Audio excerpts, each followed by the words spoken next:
So please do not take pictures. Now in the DMZ. And even killed, some of them murdered with axes. Started walking into the next territory. There is no return. North Korea. Ladies and gentlemen, if there's any questions. Well, welcome to Camp Boniface. We've made the 90-minute journey north of Seoul. We're just about to head into the Demilitarized Zone. We've just received a briefing from United Nations soldiers, and we're going to be escorted up into the DMZ by a US soldier, a very nice guy from Kentucky. He gave us a very cool presentation. Here's some of that. And does anybody plan on being an actual defector today? So is anybody planning on crossing over? All right, ladies and gentlemen, other than that, everybody doing good this morning? Yeah. The Soviet Union appointed Kim Il-sung to be the first premier of Communist North Korea. He reigned for 46 years until his death in July of 1994, where his eldest son, Kim Jong-il, succeeded him in power. This was the first father-son succession of power in a communist country.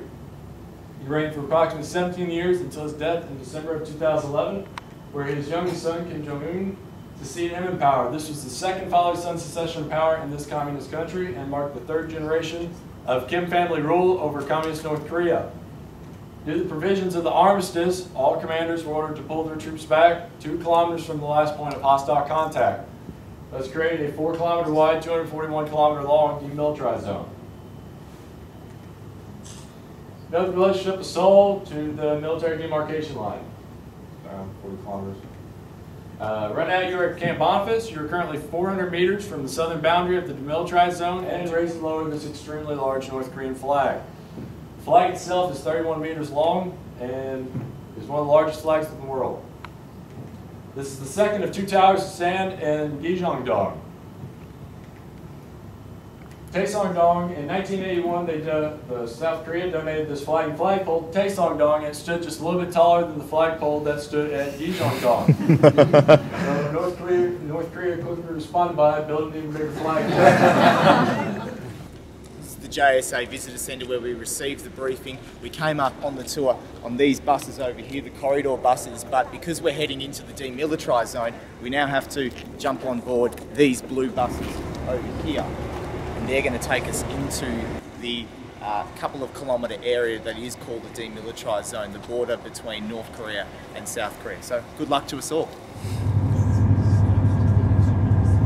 Ladies and gentlemen, the hill we're approaching. Coming up on the right side of the back building. And we will actually receive separate. We're now in the DMZ. Over there is North Korea. There's one soldier standing over there. He's the only North Korean soldier in this area. All the blue buildings here in front, it's where meetings take place. Directly behind me, the large North building that and you South see Korea is the Panmunjom and the UN command. Our soldier here from Breeden from the US Army. Yep, we got Bob. We only Constantly telling us what we can do. The history of the war. And he's also telling us what we can and can't take pictures of. Literally just over there, 200 metres from where I am right now, maybe 100 metres, is North Korea. Ladies and gentlemen, if there's any questions at this time, please let me know.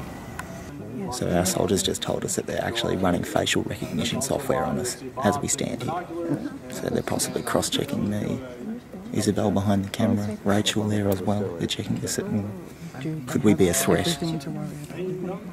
Very tense here. No selfies.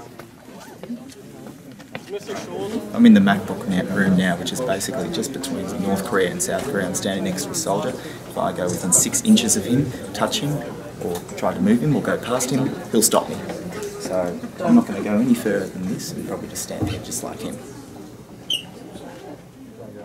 Let's go. All right.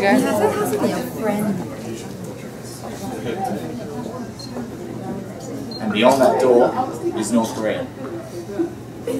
Or almost. I would not want to interfere with this. My mate here would know his help. Not at all.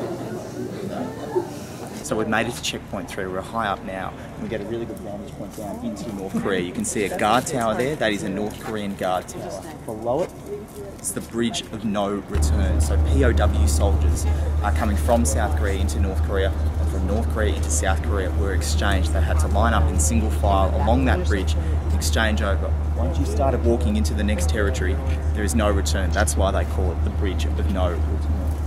down there also, just before the Bridge of No Return, is the scene of the axe murder. It was all over because South Korea wanted to chop down a big tree that was blocking their view. The 5 civilians that they sent in there got into a big fight with North Korean soldiers, and a number of soldiers were wounded and even killed, some of them murdered with axes, and that's why they call it the axe murder. But you know, it looks quite green, it looks lush, but you know, it's suspicious. It's North Korea just beyond over there. There we go, all done. Been to the DMZ. We've been 100 metres or so away from North Korean soldiers. We've stood at one of the soldiers right up at the North Korean DMZ Welcome Centre. We've seen the checkpoint, we've seen the Bridge of No Return, we've seen a place, the axe murder. I think I've seen enough. The DMZ, it's quite an amazing place just to see. You hear so much about North Korea, but it's remarkable just to stand in it and see that and know that North Korea is only just metres away from where you're standing. I'm going to go inside to the JSA security or visitor centre. I hear there's a gift shop. I'll see you later.